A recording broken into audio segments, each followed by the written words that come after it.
Olá, sejam muito bem-vindos a mais uma aula do TT. Eu sou Carol Brasileiro e nesse vídeo eu vou fazer a continuação do vídeo cujo tema foi Desvendando os maiores mitos no primeiro mês de aleitamento materno.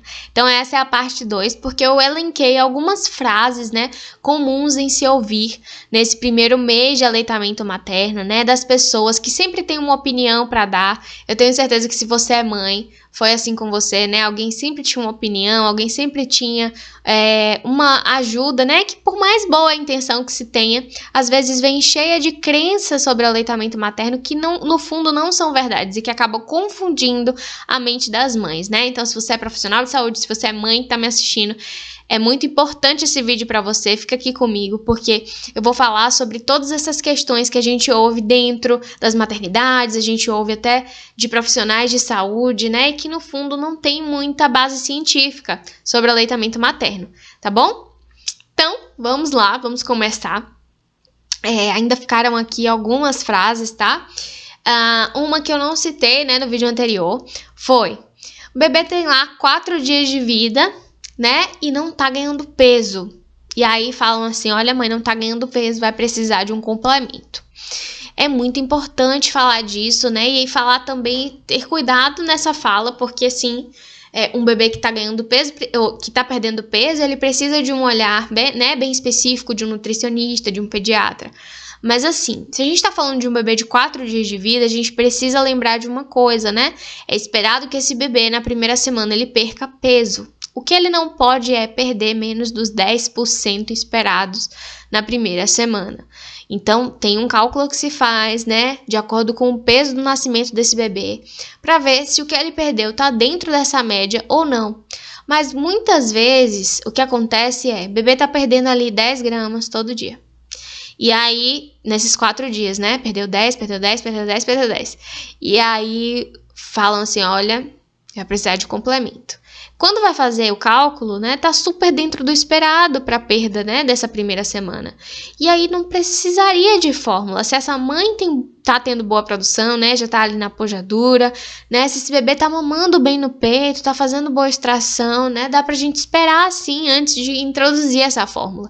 Então eu quero dizer isso para você, também que é mãe, para ir muito mais preparada na hora de amamentar o seu bebê, Existe uma taxa aí que é esperada nessa primeira semana, que é super normal dentro desse desenvolvimento, porque o bebê é como se ele nascesse ali com uma reservazinha assim, para aprender nessa primeira semana que ele precisa amamentar, que ele não tá mais dentro da barriga, então ele vai precisar acordar mais, logo que ele nasce ele vai querer dormir, mas depois ele vai perceber que ele não tá tendo mais aquele substrato todo que ele tava tendo dentro da barriga, através do cordão umbilical, e que agora ele vai precisar fazer um pouquinho mais de esforço para se alimentar.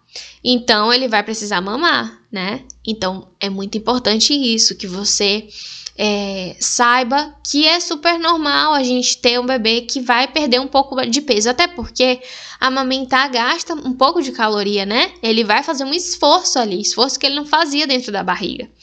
Então, se essa mãe ainda tá no período de começar a pojadura, lembrando que a gente espera a pojadura, o que é a pojadura, É a descida do leite materno, Aquela descida enfática do leite. Quando a gente fala em descida do leite, não significa que o colostro não é leite que desceu, O colostro, ele desce sim, mas é um leite em pouca quantidade e é um leite, o primeiro leite, Um leite mais rico em anticorpos. E aí, quando a gente pensa no leite mais encorpado, rico em gorduras, é esse leite que vai chegar do 3º ao 5º dia de pós-parto, que é o período da pojadura, tá? Então, entre o 3º e o 5º dia, a gente espera que a pojadura aconteça. Se a mulher tá no quarto e ainda não aconteceu, ou tá acontecendo nesse quarto, tá normal. E se também ela tá nesse 4º dia e ainda não aconteceu, vamos esperar até o 5º dia para ver se isso não vai acontecer no 5º, Que a gente tem de referência é isso, entre o 3º e o 5º dia.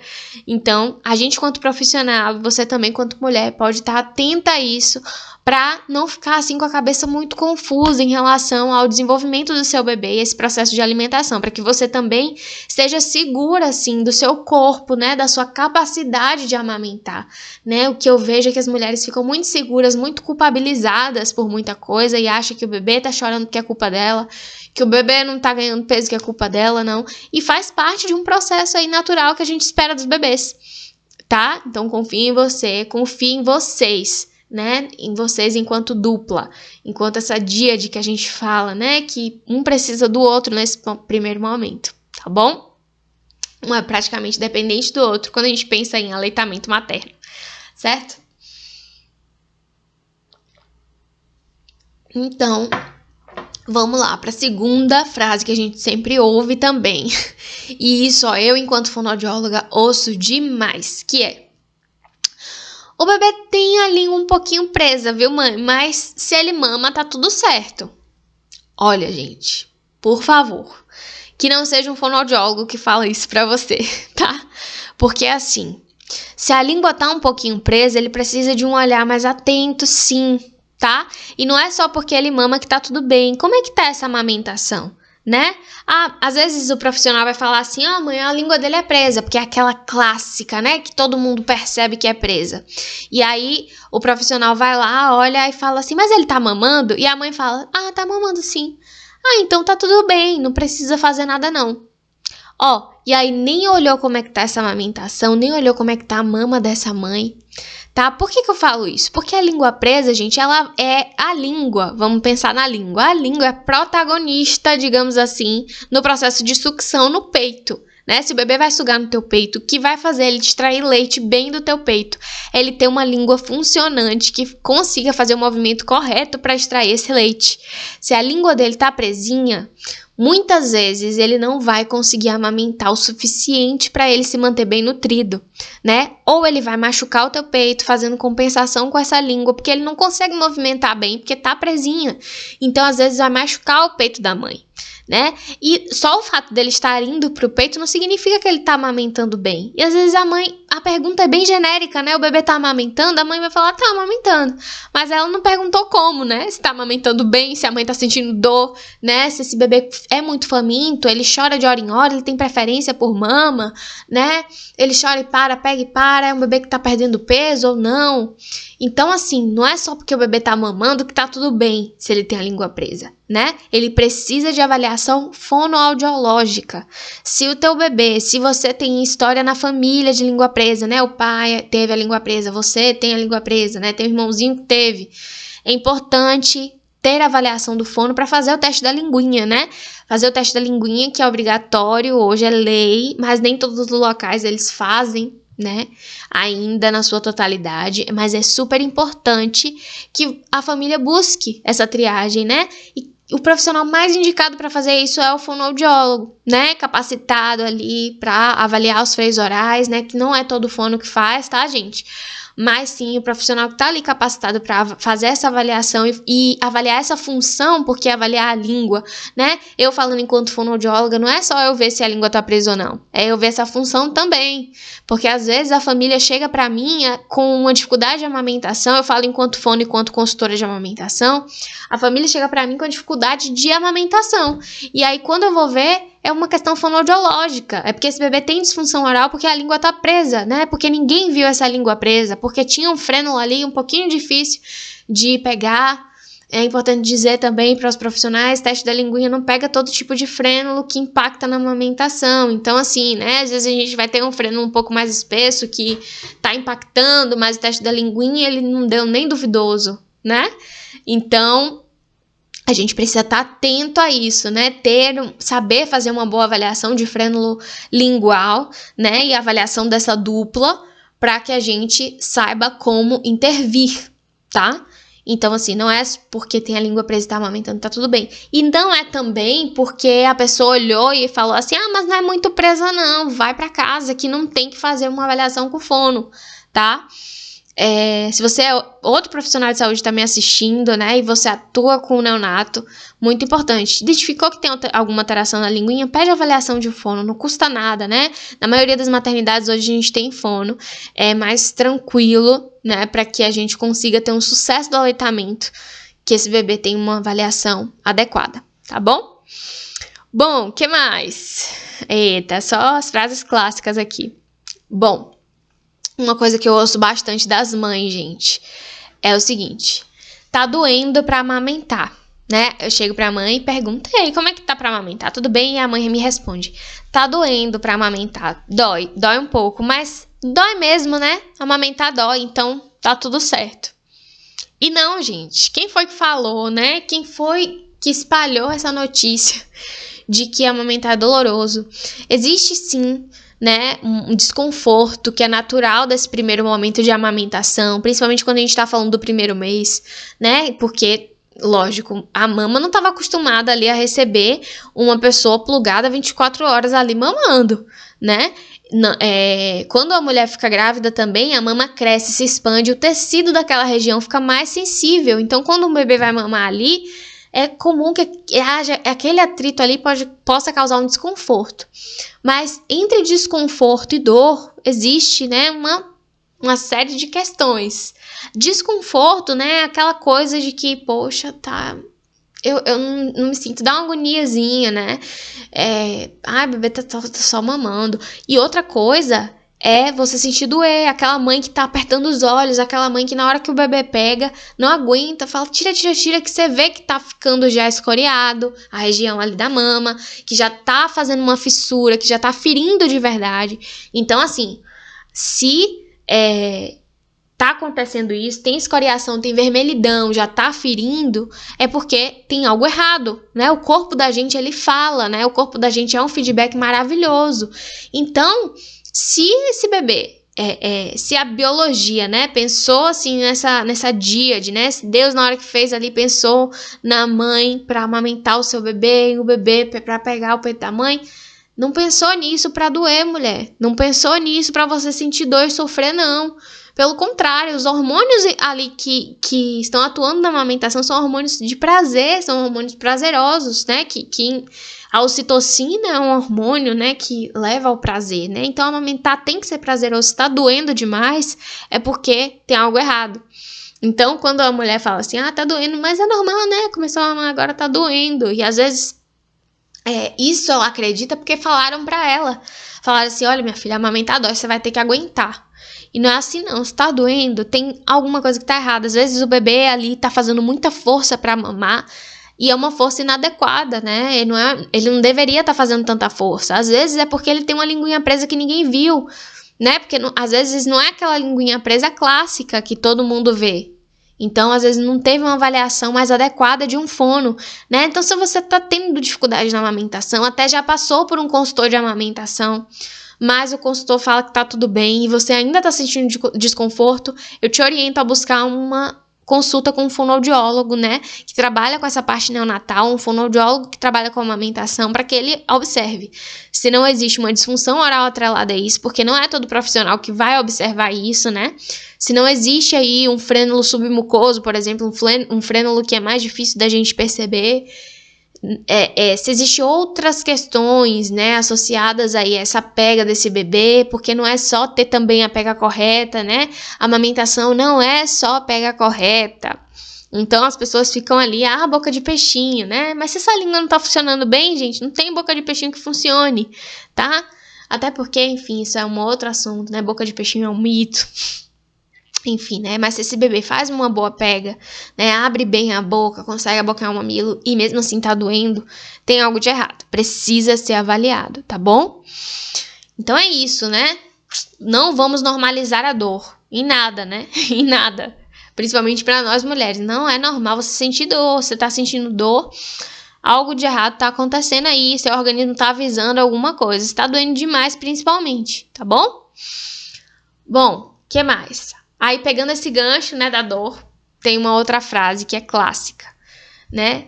Que é assim, meu peito tá um pouco ferido, mas eu acho que é normal. Por que a mulher acha que é normal o peito tá ferido, né? Porque simplesmente falaram pra ela. É muito comum a gente ouvir isso, né? O peito vai ferir, não sei o quê, amamentar é isso e tudo. Meu feriu, mas tá tudo bem. Aí, amamentei meu filho até 2 anos. Não é porque fulana conseguiu aguentar, né? Trancos e barrancos a amamentação que você tem que aguentar, não. E a gente que defende a amamentação, a gente não defende isso, não. Se você tá sentindo dor, você tem que procurar uma ajuda especializada, né? Um profissional que te ajude. Às vezes é só um manejo de pega. Às vezes o bebê não tá pegando bem no peito e aí começa a ferir, né? Às vezes é isso. E outras, às vezes é um manejo de posicionamento, às vezes é a forma com que você tá posicionando esse bebê no peito que começou a ferir. Às vezes é uma língua presa, às vezes não. Então, existem tantas coisas que podem ser que precisa de uma avaliação de um profissional que tem um olhar específico para a amamentação. Então, a amamentação não é algo inato, gente. Vamos desconstruir isso, né? A mulher não nasce sabendo amamentar, nem o bebê. O bebê não nasce sabendo pegar no peito. Ele tem ali uns reflexos, né, que dão prontidão para ele chegar, procurar, né, abrir o bocão. Mas se você não ajudar ele não vai fazer nada. Se você não levar ele pro peito da maneira correta, ele não vai conseguir fazer nada, né? Se ele não posicionar bem no peito para extrair, ele não vai conseguir alimento. Até porque se você coloca um dedo na boca do bebê, ele começa a sugar. Então, assim, o dedo não tem comida, né? Então, ele não nasceu sabendo amamentar. Ele nasceu ali sabendo sugar porque é reflexo. Ele tem os reflexos que vão ajudar ele a amamentar, mas a gente precisa facilitar. É por isso que eu falo que é uma dupla, uma díade, né? A mãe e o bebê aí numa dança muito perfeita, né? A mãe precisa do bebê para esvaziar a mama dela, e ela não tem engurgitamento, não tem mastite, né? Ela conseguir esvaziar esse processo de lactação, e o bebê precisa da mãe para se nutrir. Então, se os dois estiverem bem afinados, eles conseguem aí passar por isso de uma maneira tranquila, passar pela amamentação de uma maneira muito leve, tá? Então, sim, essa questão de que o peito está ferido não é normal. Não vamos normalizar dor, não vamos normalizar ferimentos. Não é normal um peito ferir na amamentação. Se está ferindo, é porque certamente tem algum ajuste que precisa ser feito nesse processo de amamentação, tá bom? O que mais? Uma outra questão aqui que está relacionada muito às expectativas da família em relação ao bebê, em relação a essa criança, que é: meu bebê quer peito toda hora, ele chora demais, eu preciso dar uma chupeta, né? Eu preciso dar uma fórmula às vezes, eu preciso dar uma mamadeira, porque ele chora demais, ele quer peito toda hora. E aí assim, gente, eu falei isso na parte 1 também, a gente precisa entender qual é o funcionamento de uma RN que acabou de nascer. Ele acabou de nascer, ele saiu de um ambiente de proteção, que era a barriga da mãe, e ele agora tá num lugar em que é tudo novo, tem barulho, tem luz, tem manipulação nele o tempo inteiro, o tempo inteiro, vocês entendam, né? Vez ou outra pra trocar uma fralda, enfim. E aí, às vezes, ele vai ficar estressado por causa disso, e ele vai chorar porque ele quer colo, ele quer aconchego, e o peito é a representação mais próxima daquilo que ele tinha dentro da barriga, porque sugar tranquiliza ele, sugar, ele ali sente o cheiro da mãe, né? Ele tá ali sugando, ele se acalma, o processo de sugar tá muito relacionado ao relaxamento do bebê. Então, nem sempre que ele vai querer peito é porque ele tá com fome, tá? E nem sempre que ele quiser peito é necessário se fazer essa questão da oferta de chupeta. Chupeta pode atrapalhar muito o aleitamento materno, né? Porque é uma outra forma de sucção e bebês não sabem dissociar formas de sucções. Eles acham que sugar é sugar, e aí quando eles recebem ali um bico que é completamente diferente do peito, né? Não existe nem bico que seja próximo ao que um peito é. Completamente diferente. Um material rígido, um material pequeno, um material oco, um material que não tem peso, que não tem nada, e simplesmente o movimento que ele faz ali, ó, na chupeta é esse aqui, de abre e fecha de boca. Não tem muito sucção ali, não tem muito movimento. No peito, a língua precisa levar aí para trás, precisa canolar, precisa fazer uma série de coisas para ele conseguir ali o que ele quer. E aí, ele acostuma nessa sucçãozinha mais superficial. Na hora que ele vai pro peito, o cérebro é muito inteligente, e aí o que o cérebro vai fazer é poupar energia. Então, ele vai querer reproduzir essa sugadinha que ele dá na chupeta, que é muito menos energia que ele gasta, no peito também, seja para se nutrir ou não.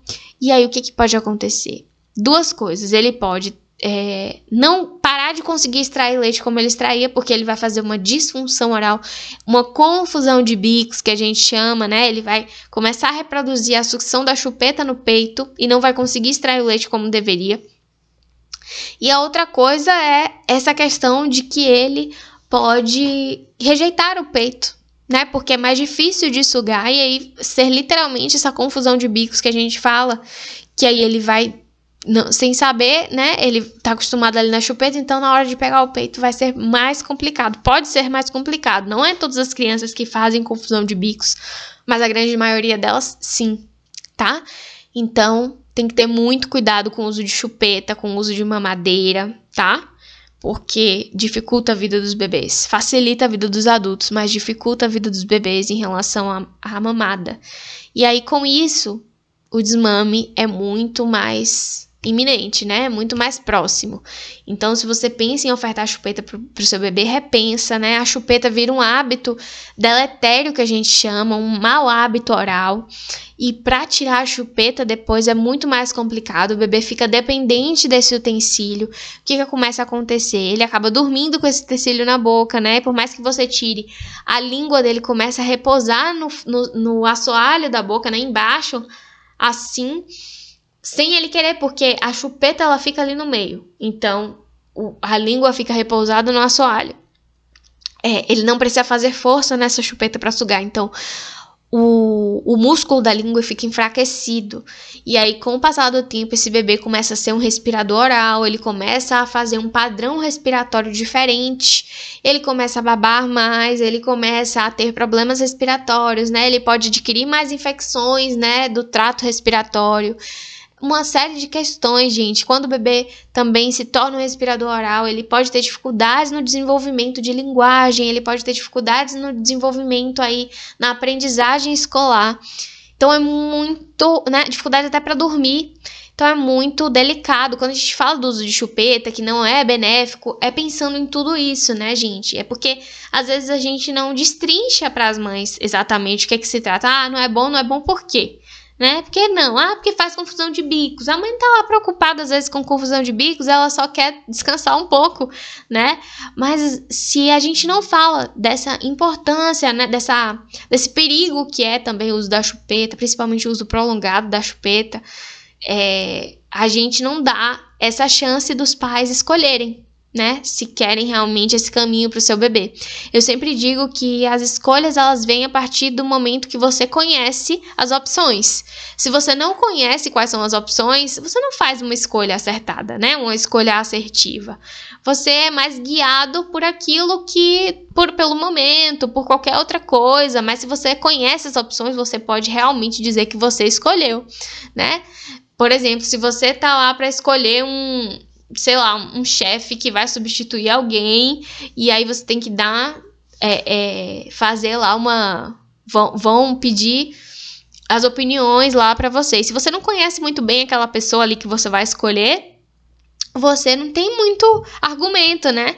Então você vai botar qualquer pessoa, você vai falar, pode ser qualquer um, não conheço ninguém mesmo, pode ser qualquer um. Tá? Mas se você conhece, você faz uma escolha bem mais acertada, né? É a mesma coisa com o futuro dos bebês. Então, eu tenho certeza que as mães e os pais querem o melhor para os seus filhos. Então, a gente precisa, sim, ter esse compromisso de dizer quais são os impactos dessas escolhas, né? A curto e longo prazo, tá bom? O que mais que a gente tem? Outra frase aqui. Meu bebê não dorme à noite. Acho que meu leite não sustenta. Uma outra coisa que está muito relacionada à expectativa dos pais em relação aos bebês. Só um momento.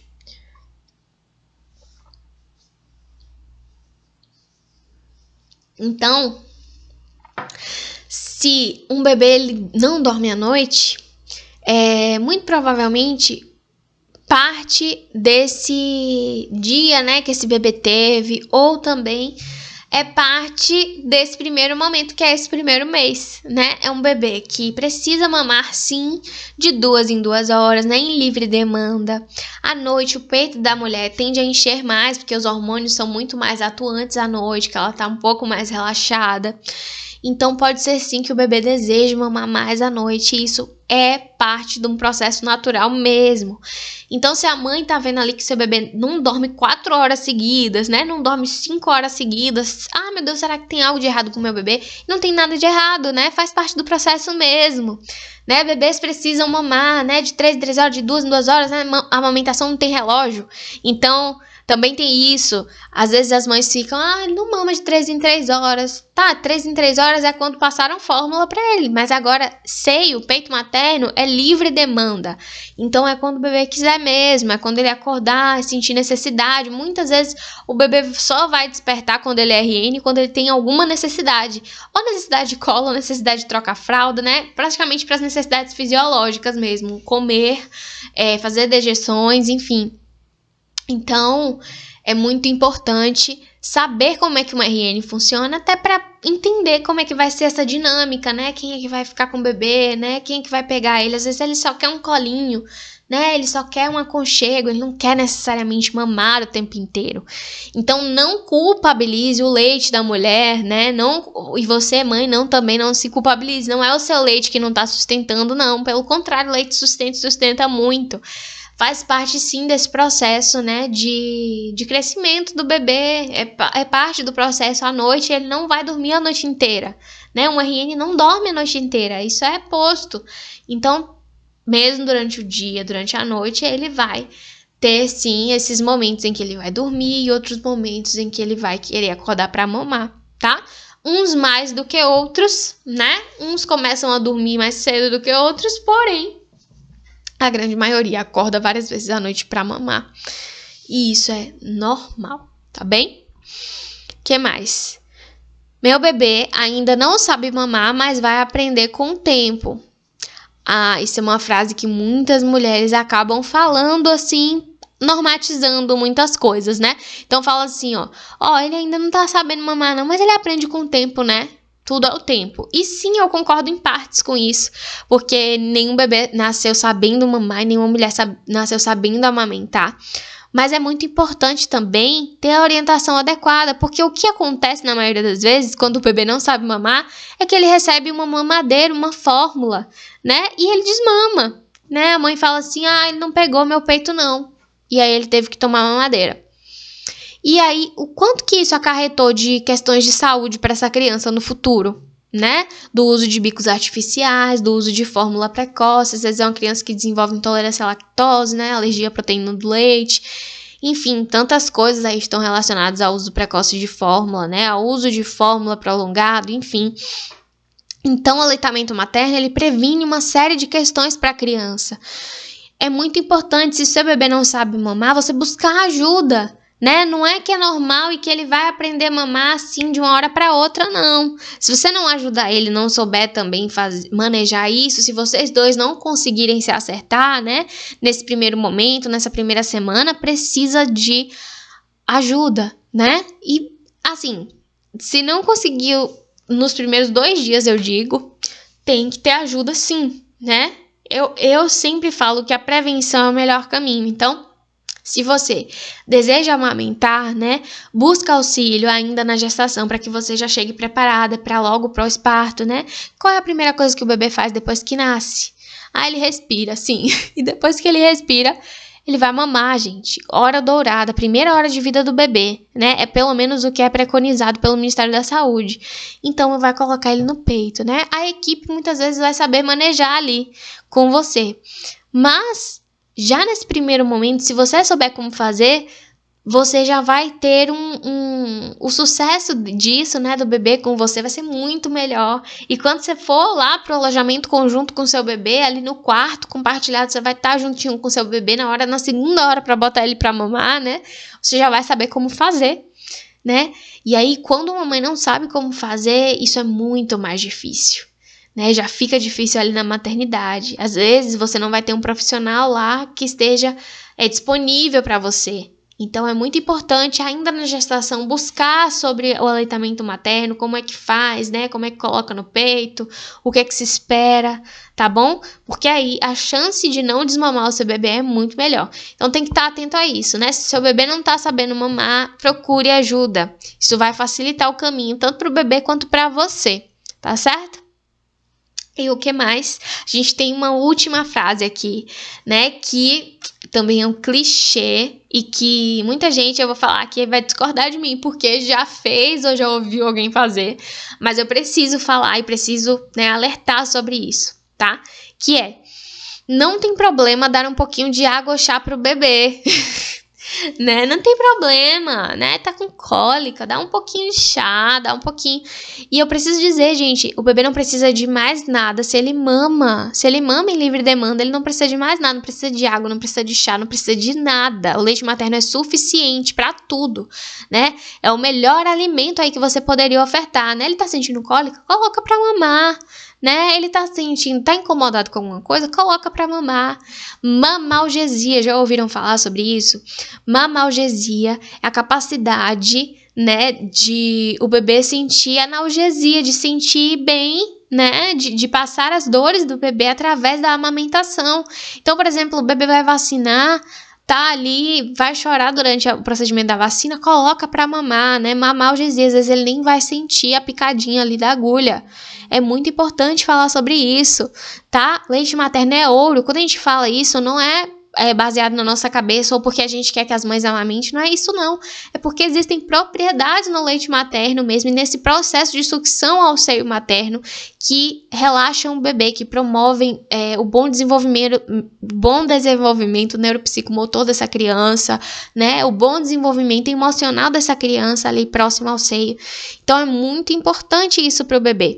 E uma outra coisa bem importante é que assim, ó, quando a gente pensa essa coisa de dar chá da água, vai dar isso aonde, né? Na maioria das vezes, faz essa oferta que é inadequada e ainda faz essa oferta numa chuca, né? Num bico artificial, numa mamadeira, que é pior ainda, porque expõe esse bebê aos bicos artificiais sem necessidade. Então expõe, né? Tem até aquela chuca que o povo chama de chuca de chá, né? Chuquinha de chá, e que assim, gente, não tem necessidade nenhuma de se ter esse utensílio em casa, né? É um utensílio inimigo completo da amamentação, porque facilita demais o fluxo para a criança e quando a criança vai para o peito, ela já, numa oferta só, ela já pode fazer confusão de bicos, principalmente quanto mais novinha ela é, pior. Né? Quanto mais novinha, mais fácil dela fazer confusão, mas isso não quer dizer que uma criança com 5, 6 meses não faz confusão também, tá? Mas assim, a gente vê muito, às vezes um bebê RN fez ali uma oferta de, sei lá, a mãe deu uma chuquinha um dia, uma vez, e ele já não quis o peito depois. Então, acontece muito, tô falando aqui com experiência de causa mesmo, assim. Acontece, e aí precisa ter muito cuidado com isso. Então não precisa dar chá, não precisa dar água, não precisa nada disso. Você, mãe, esteja preparada, assim, porque eu sei que a rede de apoio, às vezes os amigos, né, às vezes a avó, o avô, alguém que tá ali perto, o pai, fala assim, mas é o leite que não tá sustentando, precisa de um pouquinho de chá, né, não sei o que, e você já tá preparada para falar, olha, meu leite é o melhor que eu posso dar pro meu bebê.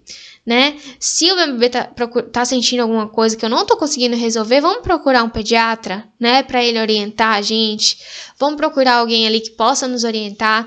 E aí um pediatra bem informado, bem atualizado, eles vão dizer pra você, né? Não faz isso, porque não é legal pro seu bebê. Se for necessário fazer alguma administração de medicamento, ele vai fazer. Mas creiam, assim, na potencialidade do leite materno e do aleitamento materno. O aleitamento materno pode muitas coisas, inclusive aliviar várias tensões que um bebezinho ele sente ao longo aí desse processo de amadurecimento mesmo, desse trato gastrointestinal, do próprio amadurecimento do RN, tá certo? E amamentar faz muito bem para o bebê, né? Do ponto de vista de todo o desenvolvimento da criança, faz muito bem, né? E é para fazer muito bem a mulher também, do ponto de vista, assim, do prazer de amamentar mesmo, né? É para ser um momento prazeroso. Se tá sendo desgastante, se tá sendo emocionalmente até, né, algo angustiante, precisa de um acompanhamento específico, né? Existem coisas aí, até emocionais relacionadas ao aleitamento materno, que existem psicólogos que já trabalham com isso. Então, enfim, nós que somos profissionais de saúde temos que nos atualizar sobre essas questões para saber direcionar, saber orientar as famílias, né, e promover o aleitamento materno sempre que possível, né, na maioria dos lugares, né, em todos os lugares, se possível, para que nós possamos fortalecer o aleitamento materno, tá bem? Quero agradecer a sua atenção até aqui e espero você nas próximas aulas do TT. Muito obrigada e até mais. Até a próxima.